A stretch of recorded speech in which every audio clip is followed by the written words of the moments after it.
नमस्कार, आप देख रहे हैं अनुपम न्यूज। आइए रुक करते हैं आज की ताज़ा खबर की ओर।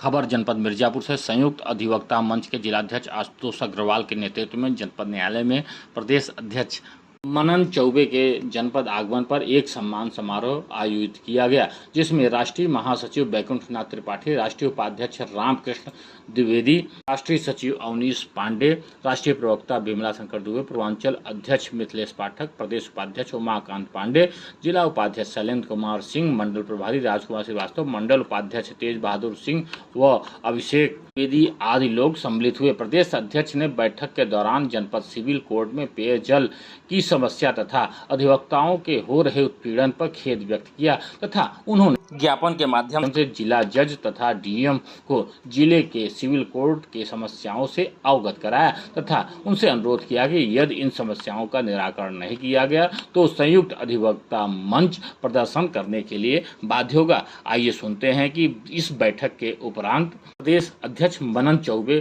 का क्या वक्तव्य है। मैं मनन कुमार चौबे उच्च न्यायालय में अधिवक्ता हूँ। संयुक्त अधिवक्ता मंच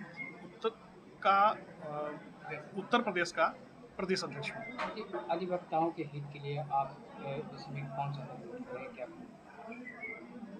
देखिए, हमारे संगठन का स्थापना और मूल उद्देश्य है अधिवक्ता हित को प्रोटेक्ट करना। शक्ति जब हम इकट्ठा होते हैं तो हमारे अंदर शक्ति का संचय होता है, और जब हम संचित होकर के शक्ति का प्रयोग करेंगे तभी हम अपने अधिकारों के लिए लड़ पाएंगे।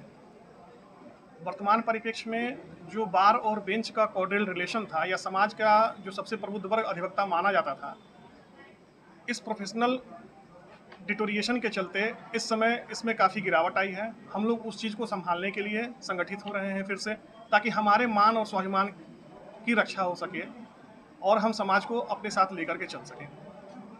संयुक्त अधिवक्ता मंच प्रदेश स्तर से लेकर के और जिले स्तर तक, हमारी इकाइयाँ जिले स्तर तक हैं।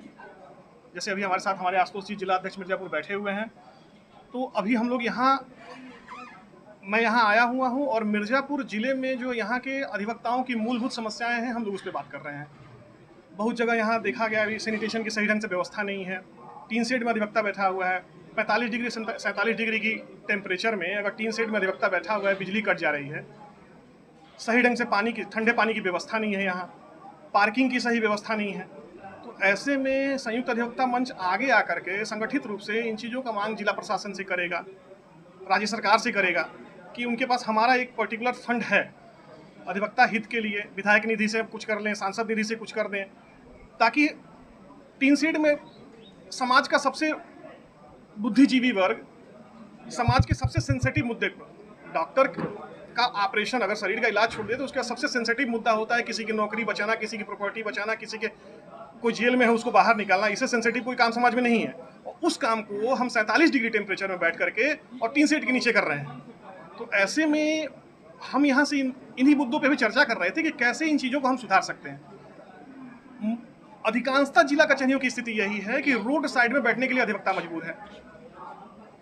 प्रदेश का इतना बड़ा मास और इतना बुद्धिजीवी वर्ग अगर रोड के किनारे बैठ करके काम कर रहा है और समाज की सेवा कर रहा है, तो एक बार सरकार का ध्यान इस ओर उठना चाहिए।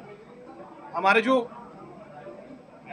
प्रदेश का कर्ता धर्ता है, जो मुखिया हैं प्रदेश के, वो बार बार कह रहे हैं कि हम समाज को लेकर चल रहे हैं, सबका साथ सबका विकास कर रहे हैं, अंतिम पायदान तक हम पहुंच रहे हैं।